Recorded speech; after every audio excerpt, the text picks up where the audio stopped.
وہ سکلز، وہ کوالٹیز جو انسان کو دنیا میں کامیاب بناتی ہیں، اور وہ ان میں سے بہت ساری سکلز اور کوالٹیز وہ ہیں کہ اگر غیر مسلم بھی ان کو لیتا ہے تو ان کو کامیاب بناتی ہے۔ تو اللہ تعالیٰ نے ان سکلز اور کوالٹیز کو دنیا پہ رکھ دیا ہے، جو لے لے گا اللہ اس کو کامیابی عطا فرمائے گی۔ اور ان نعمتوں میں اس سے بڑی نعمت کیا ہوگی جو اللہ تعالیٰ نے ہمیں دی ہے، اور وہ ہے زمانہ اور وقت۔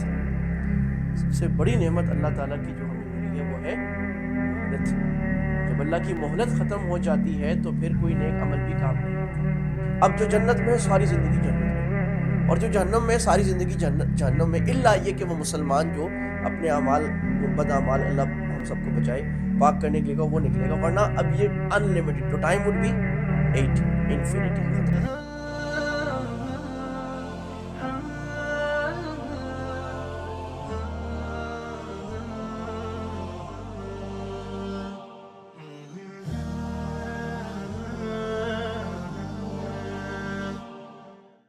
میرے عزیز محترم بھائیوں، دوستوں، بزرگوں، پچھلے ہفتے ہم رسول اللہ صلی اللہ علیہ وسلم کی ان صفات پر اور قرآن حدیث کی ان صفات پر بات کر رہے ہیں، وہ سکلز، وہ کوالٹیز جو انسان کو دنیا میں کامیاب بناتی ہیں، اور وہ ان میں سے بہت ساری سکلز اور کوالٹیز وہ ہیں کہ اگر غیر مسلم بھی ان کو لیتا ہے تو ان کو کامیاب بناتی ہیں۔ تو اللہ تعالیٰ نے ان سکلز اور کوالٹیز کو دنیا پہ رکھ دیا ہے، جو لے لے گا اللہ اس کو کامیابی عطا فرمائیں گے۔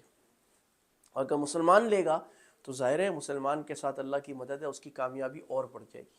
اور اگر مسلمان ان صفات کو چھوڑ دے گا تو اللہ تعالیٰ ان کو ذلیل کرے گا، چاہے کہ وہ کلمہ پڑھتے ہوں، چاہے کہ وہ رسول اللہ صلی اللہ علیہ وسلم کی محبت کا زبانی دعویٰ کرتے ہوں، کیونکہ اللہ تعالیٰ اعمال کو دیکھتے ہیں، اللہ تعالیٰ جسم کو، ظاہر کو نہیں دیکھتے۔ اور ایک بڑی اہم چیز جو اللہ سبحانہ و تعالیٰ کی نعمتوں میں ہمارے اوپر ہے وہ ہے شکر۔ تو اللہ کی نعمتوں کا کفر کرنا یعنی ناشکری کرنا، یہ دنیا کی سب سے بڑی بدبختی ہو سکتی ہے، اور اللہ کی نعمتوں کا شکر ادا کرنا یہ دنیا کی سب سے بڑی سعادت ہے۔ اور ان نعمتوں میں اس سے بڑی نعمت کیا ہوگی جو اللہ تعالیٰ نے ہمیں دی ہے، اور وہ ہے زمانہ اور وقت۔ سب سے بڑی نعمت اللہ تعالیٰ کی جو ہمیں ملی ہے وہ ہے مہلت۔ جب اللہ کی مہلت ختم ہو جاتی ہے تو پھر کوئی نیک عمل بھی کام نہیں آتا، اور اللہ تعالیٰ نافرمانوں کے ساتھ جب ان کو عذاب دینے کا ارادہ فرماتے ہیں تو اللہ تعالیٰ ان سے مہلت کھینچ لیتے ہیں۔ تو یہ مہلت جو اللہ نے دی ہے بڑی کام۔ ہم نے پچھلے ہفتے بھی اس پہ بات کی تھی، اور میں نے کچھ ہوم ورک بھی دیے تھے، میں اس پہ آؤں گا آگے سے آج انشاءاللہ۔ تو میں نے جو آیت تلاوت کی، اللہ فرماتے ہیں والعصری، زمانے کی قسم۔ اب اللہ نے قسم کھائی ہے زمانے کی، یعنی ٹائم کی۔ اور اللہ جس چیز کی قسم کھاتے ہیں، انسان تو قسم کھاتا ہے اس لیے کہ ہم نے کسی آدمی کو اپنے پر گواہ بنانا ہوتے نا، خدا کی قسم میں صحیح بول رہا ہوں، تو کیونکہ اللہ مجھے دیکھ رہا ہے میں صحیح بول رہا ہوں۔ بعض لوگ اور قسمیں بھی کھاتے ہیں، رسول کی قسم، قرآن کی، وہ درست نہیں ہے کھانا، کیونکہ انسان اس چیز کی قسم کھا سکتا ہے، اس ذات کی قسم کھا سکتا ہے جو ہر وقت حاضر ہو، دیکھ رہا ہو، دل کے حال جانتا ہو، اور وہ اللہ کے علاوہ کوئی نہیں ہے۔ لیکن اللہ تعالیٰ قرآن مجید میں مختلف چیزوں کی قسم کھاتے ہیں۔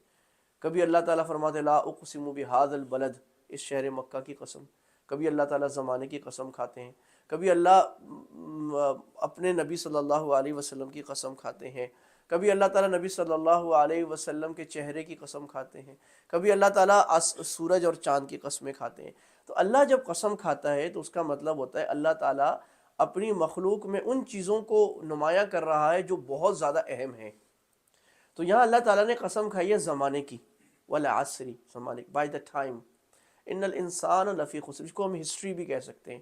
اللہ قسم کھا رہا ہے ساری تاریخ کی جو اللہ نے بنائی ہے، کیونکہ اللہ فرماتے ہیں انا الدہر، میں زمانہ ہوں، زمانہ پیدا کرنے والا اللہ ہے۔ سائنٹسٹ کہتے ہیں کہ جب تک دنیا نہیں بنی تھی تو تین چیزیں نہیں تھیں، اور دنیا بننے کے ساتھ دنیا میں تین چیزیں وجود میں آئی ہیں۔ کتنی چیزیں جی؟ تین: ٹائم، انرجی، میٹر، وقت، توانائی، اور مادہ جس سے آج میٹلز اور گاڑا پتھر یہ وجود میں آئے۔ اور اسی کو حدیث میں آتا ہے کہ جب دنیا ختم ہو جائے گی تین چیزیں ختم ہو جائیں گی۔ دنیا ختم، جب اللہ تعالیٰ دنیا کو تباہ کرے گا قیامت میں تو میٹر تباہ ہو جائے گا، انرجی تباہ ہو جائے گی، اور اتنا خطرناک بوسٹ انرجی کا آئے گا وہ سب کو اڑا کے رکھ دے گا۔ اور تیسری چیز جو قیامت کا دن جب فیصلے ہو رہے ہوں گے تو کیا فیصلے شروع ہونے سے پہلے جنت اور جہنم کی، ٹائم کو، وقت کو ایک مینڈھے یعنی ایک لام کی شکل میں لایا جائے گا اور اس کو ذبح کر دیا جائے گا، ٹائم ختم۔ کیا مطلب؟ اب جو جنت میں ہے ساری زندگی جنت میں، اور جو جہنم میں ساری زندگی جہنم میں، الا یہ کہ وہ مسلمان جو اپنے اعمال بد اعمال، اللہ ہم سب کو بچائے، پاک کرنے نکلے گا وہ نکلے گا، ورنہ اب یہ ان لمیٹڈ، تو ٹائم وڈ بی 8، انفینٹی، ختم. سو یہ وقت جو ہے لمیٹڈ ٹائم، یہ دنیا کی صفت ہے اور یہ ہمیشہ نہیں رہے گا، اور یہ اللہ کی نسبت سے نہیں، ہماری نسبت سے. تو جو چیز میری اپنی پراپرٹی ہے، جس پہ میرا پورا زور چلتا ہے، وہ میرا مال نہیں ہے، میرا جسم نہیں ہے، اس پہ بھی مجھے پابندی ہے، میں جسم کے ساتھ یہ کر سکتا ہوں، یہ نہیں کر سکتا. ٹائم میری اپنی ملکیت ہے، میں جو چاہے کروں. اس لیے اللہ کہہ رہے ہیں والعصری، زمانے کی قسم، سارے انسان نقصان میں ہیں. پوری تاریخ گواہ ہے کہ لوگوں نے اپنے ٹائم کو برباد کیا ہے، سوائے 4 قسم کے لوگ، الا الذین آمنوا وعملوا الصالحات وتواصوا بالحق وتواصوا بالصبر. 2 صفتیں اپنی ذات کی، ایمان لائے، نیک عمل کیے، اور 2 صفتیں دوسروں کے لیے، کمیونٹی کے لیے، کہ لوگوں کو صحیح اچھی بات کہی، تبلیغ کی، اور پھر جب تبلیغ یا دین پر چلنے کی وجہ سے مشکلات آئیں، کوئی آدمی حرام سے بچ رہا ہے، اللہ کے گناہوں سے بچ رہا ہے، مشکل آئیں گی، تو اس پر صبر، ایک دوسرے کو کہنا بھی صبر کرو انشاءاللہ.